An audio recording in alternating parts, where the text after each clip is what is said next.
할렐루야. 오늘 저희들 함께 읽으신 역대하 7장 1절에서 10절의 말씀을 가지고 기쁨에 관한 주제를 오늘 함께 나누도록 하겠습니다. 오늘 읽은 본문은 낙성식에 관한 본문입니다. 오늘 1절에서 10절까지 읽었는데 1절에서 3절까지는 그 솔로몬의 지은 성전에 하나님께서 불과 영광으로 함께 하신 임재의 기록이 나와 있고, 4절에서 10절까지는 낙성식의 절차들을 우리에게 소개해 주고 있고, 9절 고 이하는 그 낙성식에 바로 이어서 장막절을 했습니다. 그러니까 제가 말씀드렸죠. 우리 장막절, 그럼 보통 우리가 하는 추수감사절이랑 상당히 유사하다, 이렇게 말씀을 드렸습니다. 그러니까 의도적으로 이 낙성식의 절기를 그 추수감사절, 그러니까 이 장막절의 절기와 연결해서 날짜를 잡은 것 같습니다. 그래서 아주 긴 기간 동안 거의 14일, 2주 이상을 이렇게 성전 낙성식과 장막절을 연결함으로 통하여서 아주 큰 기쁨을 나누었던 그런 이야기를 우리에게 전해주고 있습니다. 우리가 이제 오늘 저는 이제 그 본문에서 10절에 보시면 이제 백성들이 다 집으로 돌아가면서 그들의 마음에 기뻐하고 마음이 즐거워하였다, 이렇게 되어져 있거든요. 이 기뻐하고 즐거워하였다라는 이 단어 속에서 이 단어가 참 특별하게 오늘 더 와닿았다라는 생각을 가졌습니다.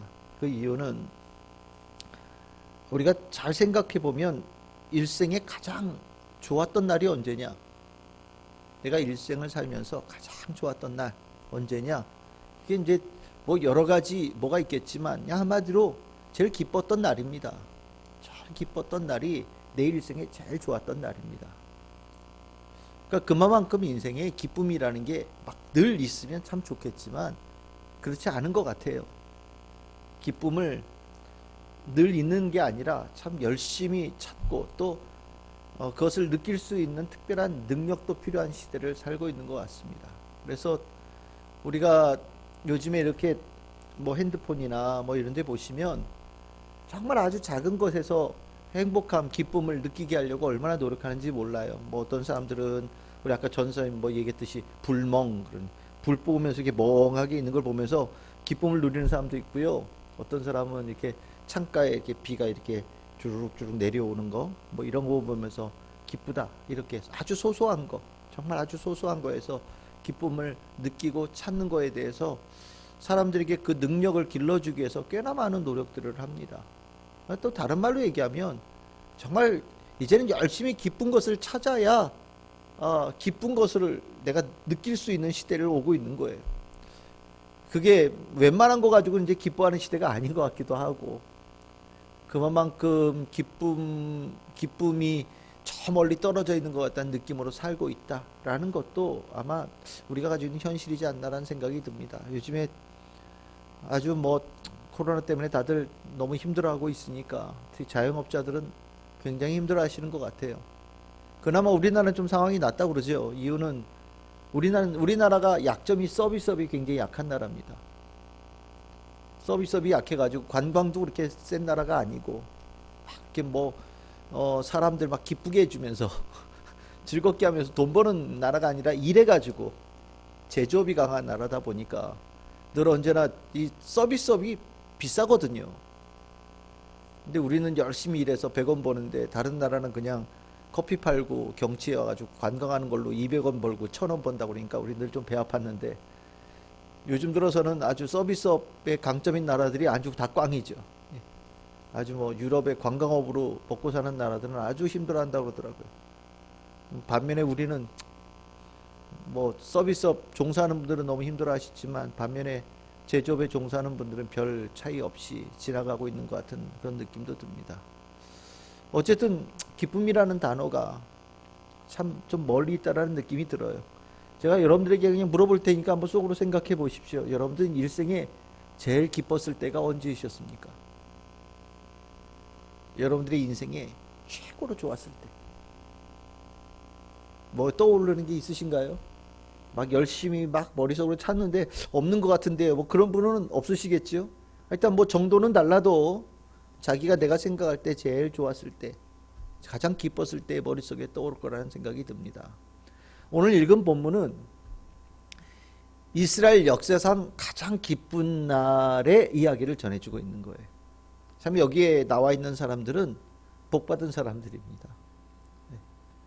이스라엘 역사의 가장 기쁜 날 중에 하루를 지켜보고 또 그 기쁨을 누린 사람들이에요. 그래서 이 역대기에서는 이 기쁨이라고 하는 단어를 많이 사용하면서 이스라엘 백성들이 하나님 안에서 얻는 기쁨에 대해서 계속해서 강조합니다. 반대로 얘기하면 그만큼 역대기를 읽고 있는 이스라엘 백성들에게는 기쁨이라는 단어가 저 멀리 떨어져 있는 단어였기 때문에 이 기쁨이라는 단어를 더 강조했을지도 모르겠다는 생각이 듭니다. 언제 기뻐하냐? 하나님께서 임재하실 때 기뻐한다고 얘기하죠. 성전에 하나님께서 불로 하나님의 영광으로 우리가 드린 것에 그것도 솔로몬 기도를 마쳤을 때 하나님께서 응답하실 때 거기에 딱 오셨어요. 그 모습을 보면서 거기 있는 모든 사람들이 하나님의 인자하심과 선하심에 대해서 찬양했다고 얘기를 합니다. 기쁜 거죠. 굉장히 기쁜 겁니다. 우리가 하나님께서 나와 함께 하신다라는 것을 진짜 기쁨이라고 고백할 수 있는 성도들이 되어져야 되고, 그 기쁨을 여러분들이 다 느끼셨기를 바라고 또 느꼈을 것이라고 믿습니다. 우리의 인생을 얘기를 하면서 가장 기뻤던 때가 언제냐? 라고 얘기할 때 성도들은 내가 중생의 경험을 할 때가 가장 기뻤습니다 라고 얘기하는 경우들이 있어요. 실은 그건 맞는 얘기입니다. 하나님께서 나에게 찾아오시고 나를 사랑한다라고 얘기를 하시고 내 죄가 주님의 은혜로 사해졌다라고 하는 거듭나게 되어지는 이 경험을 갖게 되어질 때 정말 뭐 말로 형용할 수 없는 평안함과 기쁨을 충만하게 누리죠. 이스라엘 백성들이 이 성전에 하나님께서 불과 영광으로 임하시는 그 모습을 보면서 아주 크게 기뻐했습니다. 그 크게 기뻐하는 것을 오늘 보면 제사장들과 레위인들이 모여서 예배를 드리면서 특별히 악기라고 하는 것에 대해서 강조를 하고 있죠. 악기는 하나님을 찬양하기 위해서 다윗이 열심히 만든 것이다라고 이제 오늘 우리에게 전해주고 있는데, 이스라엘 백성들은 자신들이 가지고 있는 목소리뿐만 아니라 모든 소리를 동원해서 자신들의 기쁨을 하나님께 감사함을 올려드리는 소리를 나타내기를 원했어요. 다윗은 이 광경을 보지 못했지만 아마 머릿속으로 그렸던 것이 분명합니다. 아마 너희들이 하나님의 영광이 성전에 꽉 차는 것을 볼 때 너희들 정말 무엇으로 하나님 그 기쁨을 표현할 수 있을까 아마 너희들 상상도 되지 않을 거다. 그래서 내가 너희들을 위해서 악기를 미리 준비해 줄게. 기쁜 소리를 낼 수 있는 그 기쁨의 도구들을 가지고 너희들의 기쁨을 더 크게 온 땅에 가득 채울 수 있도록 연주하거라 라고 다윗이 만들어 준 거거든요. 그만큼 이 악이라고 하는 그 자체가 즐거움이잖아요. 즐거울 그 즐거움을 나타내는 기구들을 가지고 찬양했고요. 그리고 나서 오늘 보시면 이 이제 장막절이 연결되어지면서, 이 장막절은 원래 풍성함이 있고 또 이 풍성함뿐만 아니라 나눔의 기쁨이 있고, 그러면서 하나님께서 함께 하신 임재가 이스라엘 백성들이 삶에 넉넉하게 유지가 되어지고 하나님께 주시는 먹을 것이 풍성한 축복으로 연결되어지는, 그러니까 우리가 영혼의 축복과 육신의 축복, 환경의 축복이 다 연결되어지는 아름다운 축복의 상황을 이 오늘 읽은 본문에 나오는 겁니다. 그러면서 이 기쁨은 단순하게 영적인 기쁨뿐만 아니라 우리들의 환경과 육신의 실질적으로 삶에 우리가 경험하는 기쁨으로 연결되어지는 기쁨이 되어진 것으로 오늘 우리에게 전해주고 있습니다. 우리가 이것을 보면서 분명하게 깨달아야 될 것은 진정한 기쁨이 하나님으로 인하여서 비롯되어진다라는 것을 역대기에서는 거듭거듭 강조한다라는 겁니다. 이제 우리가 계속해서 이제 뒤쪽에 읽어보시면 이스라엘 백성들이 여러 가지 일들을 경험하거든요. 뭐 전쟁이나 뭐 이런 것들을 경험하는데, 이 하나님께 그 위기의 상황 속에서 하나님께 예배를 드리고 전쟁에 나가서 승리하고 기뻐하며 집으로 돌아갔더라 이렇게 얘기가 나와요. 그러면 전쟁에 승리해서 기쁜 거냐? 물론 그럴 수 있겠지만 그 전쟁에 하나님께서 함께 하신다라는 그 증거가 이스라엘 백성들에게 근원적인 기쁨을 준 거예요. 우리가 맛있는 걸 먹고 뭐 넓은 집에 좋은 집에 살고 뭐 정말 모든 여건이 다 풍성해도 항상 기쁜 건 아닙니다. 우리가 뭔가 아무 일 없이 그냥 잔잔하게 흘러가는 것 같은데도 내 마음 안에서 뭔가 불안함을 느끼거나 내 마음의 평안함을 느끼지 못할 때가 있어요.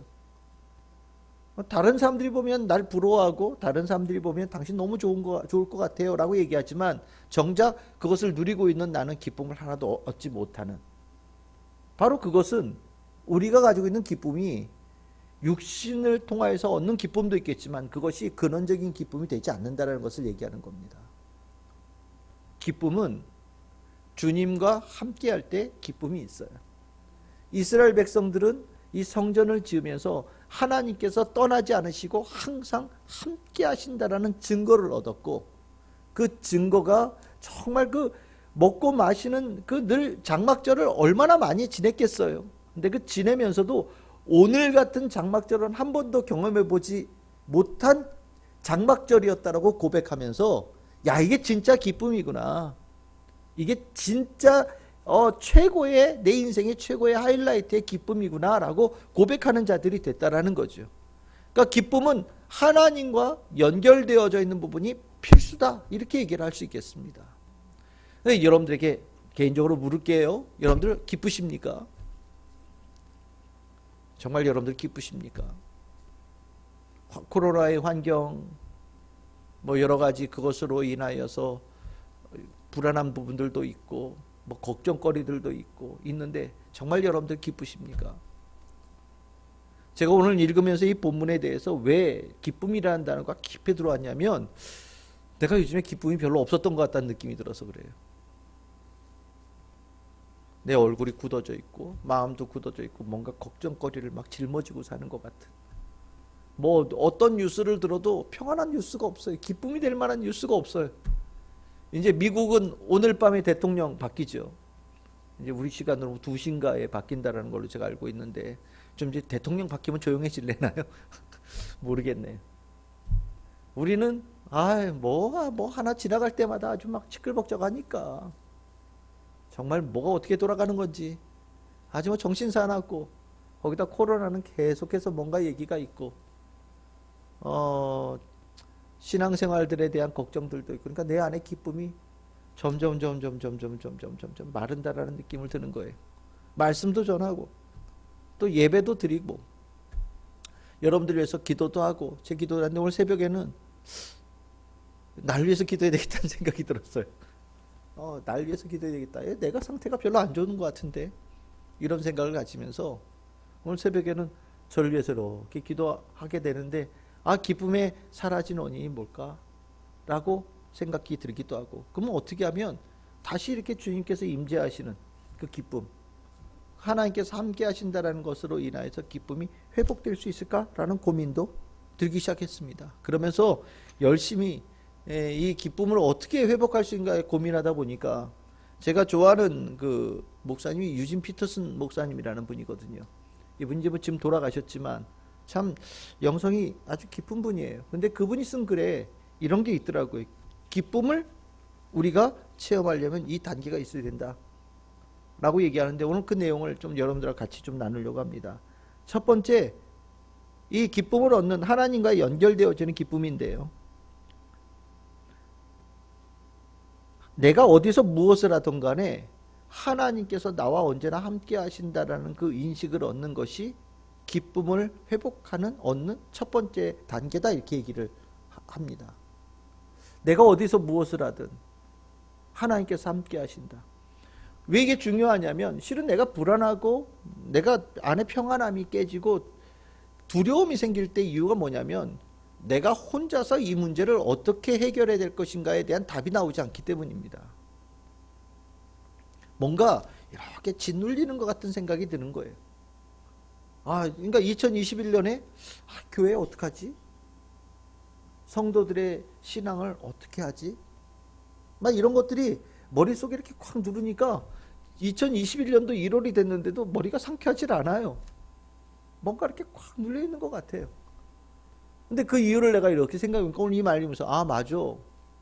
성도들 성령께서 함께 하시는데, 교회 성령께서 함께 하시는데 내가 이 문제를 마치 나 혼자 해결해야 될 문제인 것처럼 내가 짊어지고 있었나 보다. 이런 생각을 갖기 시작했어요. 하나님께서는요, 우리와 어디서 무엇을 우리가 하든 간에 하나님께서 우리가 동행하셔요. 여러분들에게 항상 그 일이 여러분들이 인지하지 못하더라도 하나님께서 그것을 하신다라는 것을 하나님께서는 약속으로 우리에게 말씀하시거든요. 이게 첫 번째 단계예요. 여러분들이 어디에서 무엇을 하든 하나님께서 함께 하신다. 두 번째 단계가 무엇이냐면 내가 무엇을 해야 될지, 또 앞으로 어떤 일이 일어날지에 대해서 하나님께서 모든 것을 알고 계신다라는 것을 깨닫는 겁니다. 내가 아까 불안한 이유는 내가 무엇을 해야 될지 잘 모르겠다라는 거예요.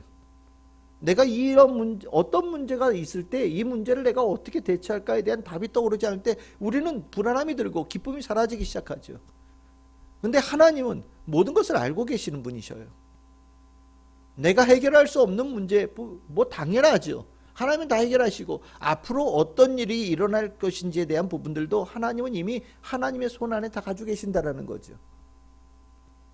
우리가 그 하나님의 모든 것을 알고 계신다라는 것을 깨닫기 시작할 때 우리 안에 두려움과 불안함부터 조금씩 멀어져가는 자리에 들기 시작하면서 대신 그 자리에 기쁨이 들어오기 시작한다는 것을 깨닫기 시작한다는 겁니다.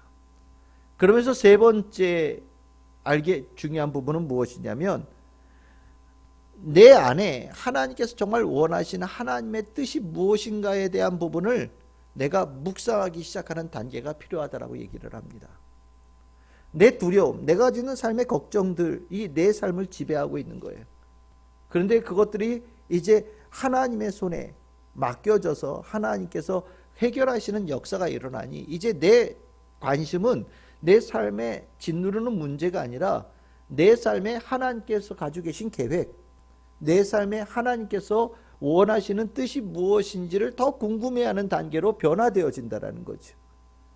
궁금함입니다. 호기심이고요. 알고 싶은 갈망입니다. 전에는 내가 나에게 정작 주어진 것에 대해서 내가 막고 부담스럽고 짓눌려 있는 단계가 된다면, 그리고 앞으로 뭐가 있을지 관심도 없고 걱정일 뿐이에요. 아예 알 필요 없어. 내일일은 날 몰라. 나는 오늘 살 거야.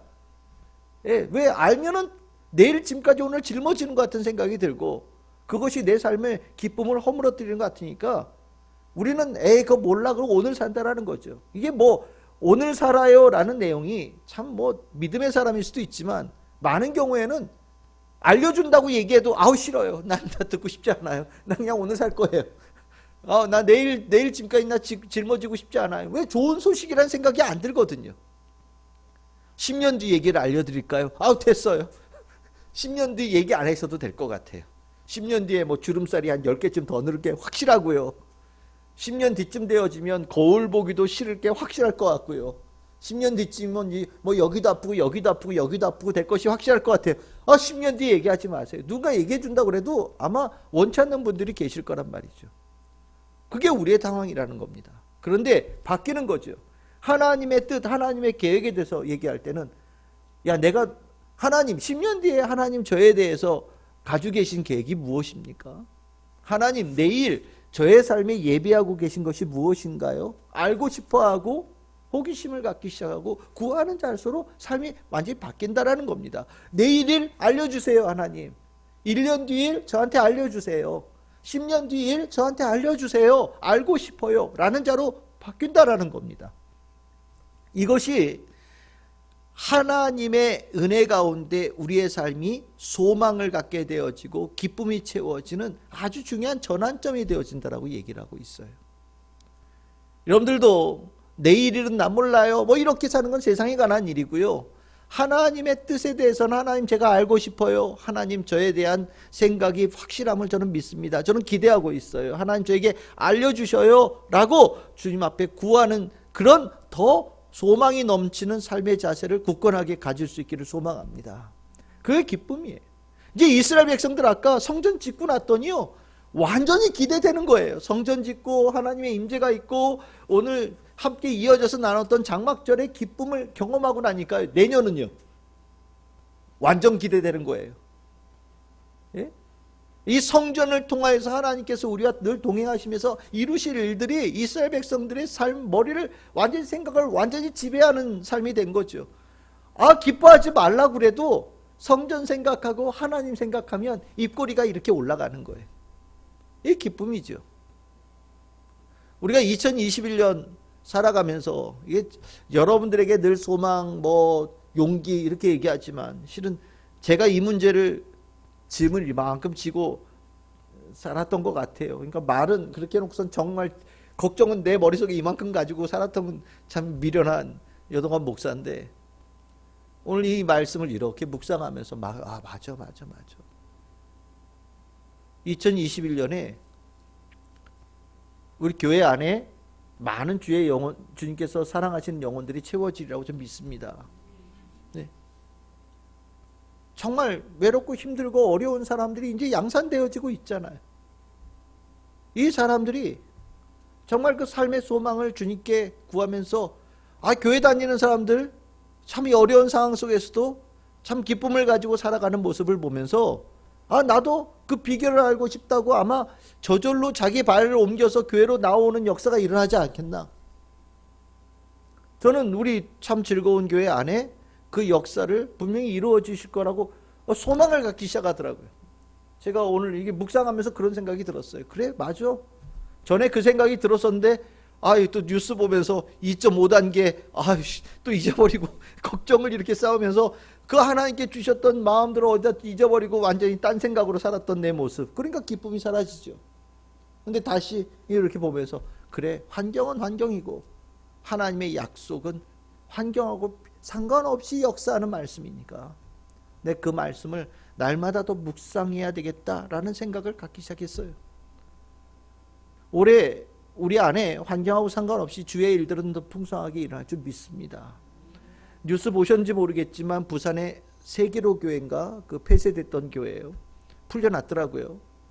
그 노란 딱지 붙여가지고 폐쇄 명령해가지고 했는데 하루 만에 기각 처분 어쩌고 저쩌고 대법원 법원에서 기각 처분 어떻게 했었는데 하루 만에 행정관청에서 그 명령을 철회했어요. 그래서 목사님이 그렇게 보니까 칼로 이렇게 노란 그 스티커 이렇게 자르고 테이프 뜯고 들어가서 새벽 예배 하는 그 영상이 뉴스로 나오더라고요. 좋은 소식이다라는 생각을 가졌습니다. 목사님도 그런 얘기 하더라고요. 기적이죠. 그렇죠. 기적이죠. 폐쇄 명령 내리고 법원에서도 졌는데 그 다음날 그 딱지를 붙였다 행정관청에서 철회해가지고 예배를 드리게 된다라는 거. 기도의 힘이고 그것이 하나의 중요한 사인이 되지 않겠나라는 생각을 가졌습니다. 환경은 환경이고요. 하나님의 말씀은 하나님의 말씀이에요. 근데 하나님의 말씀이 환경을 이깁니다. 그것이 기쁨을 우리가 가질 수 있는 중요한 이유가 되어지는 거죠. 그러면서 더 깊이 들어가는 거예요. 이제 내 삶에 대한 부분들을 놓기 시작하고 하나님의 일, 하나님의 뜻에 대해서 조금 더 관심을 갖기 시작하니까 그 하나님의 뜻에 궁극적인 분에게 우리의 관심이 쏠리기 시작합니다. 그것이 무엇이냐? 온전한 기쁨이 되어지는 그 예수님과 나와 연관을 찾기 시작한다라는 거죠. 하나님의 뜻은 예수님 안에 다 들어있어요. 하나님의 모든 뜻은 예수님이 다 이루신 분이셔요. 나에게 향하신 하나님의 뜻 또한 예수님하고 연결되어져 있어요. 내가 하나님의 뜻과 나와의 관계를 이렇게 자꾸 묵상하다 보니 그 중간에 모든 것을 이미 이루신 예수 그리스도가 더 분명하게 새겨지기 시작합니다. 그러면서 온전한 기쁨을 얻게 되어지는 네 번째 단계가 뭐냐면 예수님을 보내셔서 하나님께서 나에게 이미 행하신 일들에 대해서 내가 깨닫기 시작하기 시작한다는 거죠. 우리가 기쁨을 얻는 것이 앞으로 있을 일에 대한 부분에 대한 하나님의 약속 뜻에 대한 부분들을 회복하는 것으로 기쁨으로 전환되기 시작하는데 더 깊이 묵상하다 보면 이미 내 안에는 예수님께서 다 이루셨어요. 예수님께서 하나님의 뜻을, 나를 향하신 하나님의 뜻을 다 이루셨어요. 나는 믿음으로 그것을 수용하게 되어지면 내 안에 하나님께서 이루신 그 뜻이 내 안에 이미 다 성취되어져서 나는 완전히 기쁜 자로 살아갈 수 있는, 어떠한 상황에도 상관없이 기쁜 자로 살아갈 수 있는 자가 되어진다라는 거죠. 궁극적으로 이렇게 되어지고 나니까 우리가 기쁨으로 살아가기 위해서 가장 중요한 것은 내 안에 예수 그리스도가 제대로 살아있느냐에 관한 문제다, 이렇게 얘기하고 있는 겁니다. 세상의 문제가 더 크게 보이면 예수님이 안 보여요. 돈에 관한 문제가 아주 심각하게 스트레스를 받기 시작하면 예수 그리스도라는 단어가 머릿속에서 참 신기하게도 순식간에 사라집니다. 내 삶에 하여튼 이상한 문제들이 생겨 두려움을 주기 시작하면 그토록 수도 없이 들었던 예수 그리스도라는 단어가 어디론가 완전히 흔적도 없이 사라졌다는 것을 느껴질 때가 있어요. 즉 그 문제가 이긴 거죠. 그런데 우리가 순간적으로는 졌을지 모르지만 그 우리가 잃어버렸던 예수 그리스도를 주변의 믿음의 형제들이나 성경의 말씀이나 예배를 드리면서 우리가 설교의 말씀을 통하여서 예수 그리스도에 대해서 다시 내 귀에 그 소식이 들리기 시작할 때 잃어버렸던 예수 그리스도가 내 안에 다시 자리를 잡기 시작하고 나를 감쌌던 문제들이 떠나가는 승리의 역사가 일어난다라는 겁니다. 그래서 우리가 기쁨을 계속해서 유지하기 위해서는 예수 그리스도가 꼭 필요한데, 우리가 위기의 상황 속에서 잊어버린 예수 그리스도를 찾기 위해서는 믿음의 형제들의 권면과 예배와 그리고 이 주의 말씀을 나누는 자리가 굉장히 중요한 거예요. 제가 가끔 설교를 하면서 제가 혼자 생각하는 거예요. 야, 지난주 설교하고 이번 주 설교도 똑같은 것 같은데, 그런 생각이 들 때가 있어요. 궁극적으로 뭐 시작은 이렇게 됐는데 나중에 결론을 보면 거의 같은 거예요. 우리 집사님 한 분이 목사님 설교는요 다 믿음으로 끝나요. 그러더라고요. 뭐 이렇게 해서 믿음으로 끝나요. 그렇죠? 목사님 믿음 제일 중요하게 생각하시죠? 그런가? 그러고 나서 이렇게 설교를 이렇게 봤더니 진짜 그런 것 같아요. 이렇게 해서 뭐가 이렇게 끝나는 거예요. 그래서 내가 생각하면서 지난주나 이번 주나 설교가 똑같은 것 같은데, 그렇게 따지면 맞아요. 처음에는 그걸 다르게, 이번 주는 그럼 의도적으로 다르게 설교를 어떻게 마무리를 지어볼까 했는데, 아니, 그게 불필요한 거예요. 왜냐하면 오늘 이 자리에 정말 중요한 것은 예수 그리스도가 전해지고 예수 그리스도의 믿음이 회복되어져서 충만해져서 이 자리를 떠나는 것이 최고의 복이거든요. 그러니까 같은 결론이 나더라도 지난주와 이번 주는 실은 또 다른 의미에서 우리에게 회복의 역사와 기쁨의 역사가 일어난다고 저는 믿게 되어졌습니다. 어떠십니까? 여러분들도 이 예수 그리스도가 내 안에 충만하게 채워질 때 기쁨의 역사가 일어난다는 것을 이미 체험하셨죠? 혹시 이번 주 우리가 월화 오늘 수요일 저녁이니까 3일 동안 여러분들 안에 기쁨이 별로 그렇게 썩 내가 느끼지 못하고 3일을 지냈다라고 생각하는 분들이 계시다면, 우리 하나님을 만나서 궁극적인 기쁨을 누린 이스라엘 백성들을 기억하시기를 바라고, 오늘 이 기쁨을 회복하게 되어지는 단계를 얘기했던 그 유진 피터슨 목사님의 그 이야기와 제가 오늘 제 이야기를 더불어서 드렸던 이 내용들을 여러분들이 마음속에 깊이 기억하시면서 늘 기쁨으로 채워지고 그 삶이 유지되어질 수 있는 삶들이 우리 성도들의 삶이 되기를 소망합니다. 우리는 기뻐야 돼요. 하나님의 백성이니까요. 기쁨이 늘 있어요. 우리에게 이미 주어진 거예요. 그 기쁨을 우리는 당연히 누려야 되고요. 그 기쁨을 통해서 당연히 삶이 운영되어져 가야 돼요. 우리가 그 특권을 이미 다 부여받았음에도 불구하고 제대로 누리지 못하고 있다면 우리는 참 연약한 성도의 모습을 가지고 있는 거고, 잔뜩 주님께서 주신 먹을 것 이 안에 잔뜩 주머니에 있는데도 배고라서 사는 사람하고 별로 다르지 않습니다. 우리에겐 기쁨이 있어요. 이미 주어진 기쁨이 있어요. 찾으십시오. 오늘 이 말씀처럼 하나님께서 내가 어디에서 무엇을 하든 늘 함께 하신다 기억하시기를 바라고, 하나님께서는 무엇을 해야 될지 무엇이 필요한지 이미 모든 것을 다 알고 계신다는 것도 확신하시기를 바라고, 하나님께서 나에게 향하신 뜻에 대해서 내가 관심을 갖고 그것을 찾아가는 과정, 그것이 꼭 필요하다는 것도 여러분들 깨닫기를 바라고, 그것의 궁극적인 것은 예수 그리스도 안에 그것이 다 있다는 것도 확실하게 여러분들 깨달으시면서 여러분들 안에 이 기쁨이 늘 승리의 능력으로 살아가는 우리들의 삶을 늘 아름답게 만들어가는 주께서 주신 축복의 모습이 되기를 주님의 이름으로 축원합니다.